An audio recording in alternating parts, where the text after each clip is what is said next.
आज हम सीखेंगे वाइल्ड एनिमल्स नेम यानी जंगली जानवरों के नाम। चलिए वीडियो शुरू करते हैं। यह है बच्चों टाइगर यानी बाघ। यह है बच्चों चीता यानी चीता। यह है बच्चों जिराफ यानी जिराफ।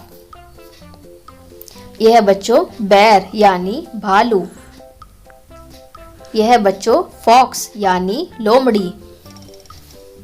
यह है बच्चों वुल्फ यानी भेड़िया। यह है बच्चों जैगुआर यानी जैगुआर। यह है बच्चों रेनडेयर यानी बारहसिंगा। यह है बच्चों पांडा यानी पांडा। यह है बच्चों हिप्पोपोटेमस यानी दरियाई घोड़ा। यह है बच्चों ज़ेब्रा यानी ज़ेब्रा। यह है बच्चों कंगारू यानी कंगारू। यह है बच्चों हाइना यानी लकड़बग्घा। यह है बच्चों एलिफेंट यानी हाथी।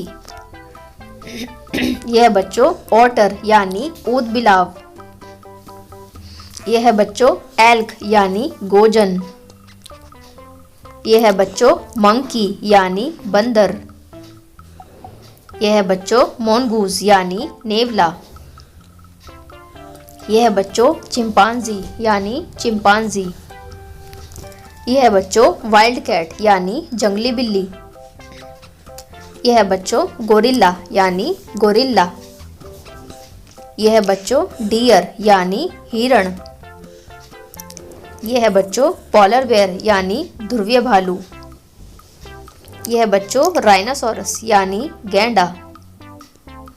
यह है बच्चों जैकाल यानी सियार। यह है बच्चों कोआला यानी कोआला। यह है बच्चों लेपर्ड यानी तेंदुआ। यह है बच्चों याक यानी पहाड़ी भैंसा। यह है बच्चों लायन यानी शेर। यह है बच्चों नीलगाय यानी नीलगाय। Thanks for watching ABC Kids Academy channel and please like and subscribe.